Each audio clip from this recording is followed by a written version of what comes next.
चलिए आज की इस वीडियो में हम देखते हैं कि भारत कैसे पाकिस्तान को तेल बेच करके बहुत अधिक मुनाफा कमा रहा है और पाकिस्तान ससुरा को मालूम भी नहीं है कि हम भारत से तेल ले रहे हैं। इन भड़ुआ महाराज को पहचानते हैं आप? ये पाकिस्तान के लोगों को गुमराह कर रहा है कि हम भारत से तेल नहीं खरीद रहे हैं, हम तो रूस के साथ दोस्ती का हाथ बढ़ाए हैं। इसको मालूम भी है कि रूस हम लोग का जिगरी दोस्त है, भारत का बहुत बचपन का दोस्त है, लंगोटिया यार है रूस, कैसे हम लोग को बोल सकता है? ये ससुरा के साथ धोखा हुआ है। ये भड़ुआ को मालूम भी नहीं है। इसको पहचानते हैं कि नहीं आप लोग? ये जितना भी गांव में रडुआ लोग हैं, इस सब रडुआ के भौजा ही लगता है नाता में। इस ससुरा पाकिस्तान के प्रधानमंत्री शहबाज शरीफ पहचान लीजिए अच्छी तरह से। इसका रिश्ता आएगा कहीं भारत में, इसके बेटी का रिश्ता तो आप लोग कर लीजिएगा आसानी से शादी, क्योंकि ससुरा आप धनिक मनी का वहाँ का सबसे बढ़ चढ़ नेता है। चलिए अब हम पूरी डिटेल्स के साथ जानते हैं कि आखिर भारत ने कैसे पाकिस्तान के साथ खेला कर दिया रूस को साथे रख करके, लेकिन पाकिस्तान को मालूम भी नहीं चला। इतना तो आप लोग जानते ही होंगे कि बाप बाप होता है और बेटा बेटा होता है। कतनों भी बेटा आगे बढ़ जाएगा लेकिन बाप के नीचे ही रहता है हमेशा। इसलिए हम कहते हैं पाकिस्तान को, हम लोग का बेटा है खास अपना, अब नालायक हो गया वो अलग बात है। बाप से कम उसको सीखना चाहिए। बाप से सीख करके वो आगे बढ़ता तो इतना थोड़े आज जाता माइनस में, उसका सब कुछ माइनस में चला गया है। बताइए, भारत उसका बाप है और बाप को कहता है कि नहीं हम बाप को नहीं जानेंगे।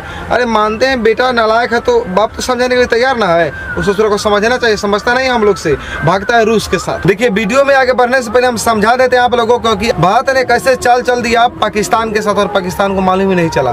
देखिए बात कुछ ऐसी थी कि जब यूक्रेन और रूस में वार चल रहा था, यानी लड़ाई हो रही थी, उस समय अमेरिका ने साफ साफ कह दिया कि कोई भी देश रूस से तेल नहीं लेगा। तो पाकिस्तान उससे डर गया और जितने भी उससे रिलेटेड कंट्री थे वो डर गए। लेकिन भारत मानने वाला ही कहाँ था। भारत ने कहा कि अमेरिका तुम्हें जितना औकात है लगा लो, लेकिन हम अपने लंगोटिया यार रूस के साथ व्यापार करेंगे, चाहे तुमको जो भी करना है वो कर लो। तुम तो खुद नहीं कुछ कर सकते हो तो नाटो की स्थापना कर लिए, और हम जिसका नमक खाते हैं उनका गुण गाते हैं, नून का गुण हम देने के लिए तैयार रहते हैं। और रूस हमारे लिए बहुत एहसान किया, इसलिए हम रूस के साथ व्यापार करेंगे, चाहे तुम रहो या नहीं रहो, उससे मुझे कोई फर्क नहीं पड़ता है। ऐसे भी तुम तो युद्ध में साथ देते ही नहीं हो। देखिए बात सीधी सी है कि जहाँ पे सस्ता मिलेगा वहीं पे लोग जाते हैं। जैसे आप लोग भी बाजार जाते होंगे तो मान लीजिए यहाँ पे नमक 10 रुपये किलो, तब 10 वाला नमक सब लोग खरीदता होगा, क्योंकि सस्ता की चीज़ सबको चाहिए और महंगा चीज़ किसको चाहिए। अब वही हाल था भारत के साथ। भारत के विदेश मंत्री एस जयशंकर जी ने साफ साफ कह दिया कि देखिए हमारी आवश्यकता के लिए हम कुछ भी कर सकते हैं और हमको जहाँ सस्ता सामान मिलेगा वहाँ से हम खरीदेंगे। और अमेरिका के वहाँ पे बोलती बंद हो गई, क्योंकि भारत ने माना नहीं। भारत जाकर के रूस से तेल खरीदा क्योंकि वहाँ पे सस्ता तेल मिला भारत को, और दोस्ती भी बरकरार रह गई। और उस विपद की घड़ी में भी भारत ने रूस का साथ नहीं छोड़ा और रूस से बिल्कुल मामूली सी दाम में बहुत सस्ता ही तेल खरीदा अपने भारत ने। और जब इस बात को देखा पाकिस्तान ने तो पाकिस्तान को रहा नहीं गया। समझा पाकिस्तान कह रहे हमारा बाप जब खरीद रहा है भारत उसे तेल, तो हम काहे नहीं खरीद सकते हैं? क्योंकि पाकिस्तान ऑलरेडी दूसरे देश से बहुत महंगा खरीदता था, कॉस्टली आता था उसका, और अपने देश में महंगा बेचता था, क्योंकि महंगा खरीदेगा तो महंगा बेचेगा, किसी भी देश का नियम होता है। लेकिन भारत की ओर जब झांका हुआ तो उसको पता लगा कि भारत तो बहुत सस्ता खरीदता है। लेकिन पाकिस्तान ने अपने बाप के रास्ते पर चल करके रूस से दोस्ती की हाथ बढ़ाई, क्योंकि रूस से तेल लेना था उसको ना। लेकिन भारत तो विपत्ति घड़ी में साथ दिया था उसका रूस का, और पाकिस्तान उस समय भाग गया था। तो अमेरिका को जवाब दे दिया पाकिस्तान ने। देखिए 2 कौड़ी का औकात नहीं है पाकिस्तान की। अमेरिका को जवाब दिया गया, अमेरिका जब भारत तेल खरीद सकता है रूस से, अब तुम्हारा नियम को फॉलो नहीं कर रहा है तो हम भी फॉलो नहीं करेंगे। हम भी जा रहे हैं अब रूस से तेल लेंगे, पुतिन से तेल लेंगे। मालूम है 2 कौड़ी का औकात भी है ससुरा पाकिस्तान का। तो पाकिस्तान दौड़ पहुंचा रूस के राष्ट्रपति व्लादिमीर पुतिन के पास, और व्लादिमीर पुतिन के पैर पकड़ के गिर गया। कहा कि हमको किसी भी तरह महाराज तेल दीजिए, तेल बाहर हमारे यहाँ की गाड़ियाँ नहीं चल रही है, हमारे यहाँ ट्रांसपोर्ट सब बंद हो गया है। आप ही हमारा एक सहारा कर सकते हैं, क्योंकि हमारे बाप को जब आप तेल दे रहे हैं तो हम उनका नालायक बेटा हैं, हमको किसी तरह तेल दीजिए तो दीजिए। और बेचारा व्लादिमीर पुतिन है नरम आदमी, क्योंकि वो भारत से सीखे हुए नम्रता, अपने यहाँ की संस्कृति सीखे हुए हैं। वो कहा कि जाओ कोई बात नहीं है, जब तुम ऐसा बात बोल रहे हो तो हम तुमको तेल देंगे। और रूस तेल देने से पहले रूस के राष्ट्रपति व्लादिमीर पुतिन मोदी जी के पास फोन किए। देख रहे हैं दोनों की दोस्ती की तरह जमती है।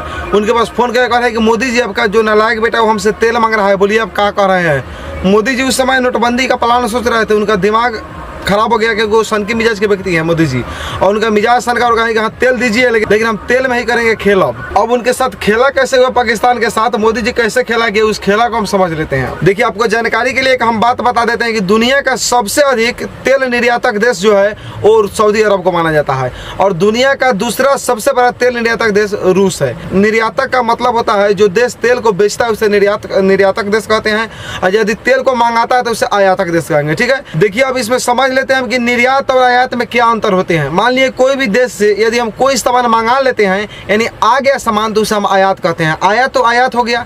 और कोई भी सामान को हम भेज देते हैं किसी देश में, वहाँ देश में यदि कमी कोई भी सामान की रहती है और किसी भी देश में सामान को भेज देते हैं तो उसे हम निर्यात बोलते हैं। वहीं रूस जो है निर्यात करता है, यानी रूस किसी भी देश को सामान देता है, इसलिए वो निर्यातक हुआ। और दुनिया का सबसे बड़ा तेल रिफाइनरी सेंटर भारत में है, क्योंकि भारत तेल को रिफाइनिंग करता है। आप समझते हैं रिफाइनिंग कैसे किया जाता है तेल को। देखिए हम लोग रूस से कच्चा माल खरीदते हैं, वो कच्चा माल से गाड़ी को हम लोग नहीं चला सकते हैं, और कच्चा माल को लेकर के यहाँ पे शुद्ध किया जाता है, और शुद्ध जो किया जाता है उसे हम रिफाइनिंग कहते हैं। देखिए आपको हम एक एग्जांपल के माध्यम से समझा देते हैं। आप लोग जब आटा पिसवाने जाते हैं तो आटा को बनाने से पहले वहाँ पे चाला जाता है, और चाल करके उसको क्या किया जाता है, रिफाइनिंग किया जाता है। क्योंकि चाल लिए तो उसमें जो चोकर रहता है वो हमारे चलनी में रह जाता है, और शुद्ध जो आटा रहता है वो नीचे चल जाता है। क्योंकि चोकर वाला आदमी थोड़े खाता है रोटी, और शुद्ध आटा का रोटी खाता है। उसी तरह सेम होता है रिफाइनिंग। रिफाइनिंग में क्या किया जाता है, जो उसका कचरा सामान होता है उसको छान लिया जाता है, और जो शुद्ध चीज़ बन जाता है, शुद्ध तेल बन जाता है, उसको हम नीचे की तरफ छोड़ देते हैं। और उसी तेल का हम लोग सबसे बड़ा रिफाइनिंग सेंटर अपने भारत के पास है। और वो जो रिफाइनिंग सेंटर है वो किसी और का नहीं है, हमारे मोटा भाई मुकेश अंबानी जी का, जो रिलायंस इंडस्ट्री का मालिक है। अभी हाल फिलहाल का जियो बहुत आगे की तरफ जा रहा है, इन्हीं का ना है देन।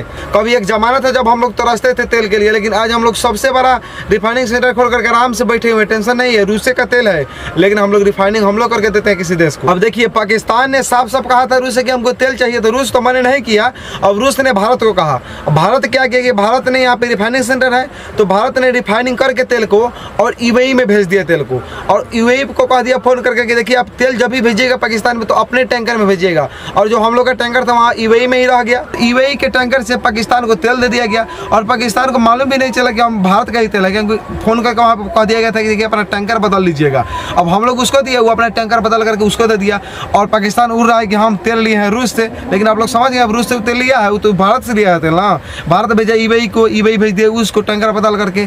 उसको मालूम ही नहीं है, कुछ बैठा आराम से ट्वीट किए जा रहा है कि नहीं हम भारत से तेल नहीं लिए, हम लिए हैं अलग देश से तेल। हालांकि लिया तो भारत से ना, इसको क्या मालूम है। और इसमें मुनाफा कैसे कमा लिया भारत, वो समझते हैं। देखिए रूस से भारत तेल खरीदता है एक बैरल, तो उसे $52 देना पड़ता है रूस को। लेकिन उसमें हम लोग क्या किया कि $52 पे तो बैरल खरीद लिए, और उसमें $17 बेनिफिट के साथ पाकिस्तान को $69 प्रति बैरल के हिसाब से दिए। यानी कि एक बैरल हम लोग खरीदे रूस से $52 में, और वही तेल रिफाइनिंग कर लिए सिर्फ भारत में एक बैरल का दाम उसे $69 लिए। अब समझिए कि यहीं पे $17 हम लोग कमा लिए, और पाकिस्तान को ये बात मालूम भी नहीं है। अब आप लोग के मन में एक सवाल पैदा हो रहा होगा कि आखिर बैरल क्या होते हैं। देखिए एक अंतर्राष्ट्रीय मापन होती है जो तेल को मापा जाता है बैरल के हिसाब से।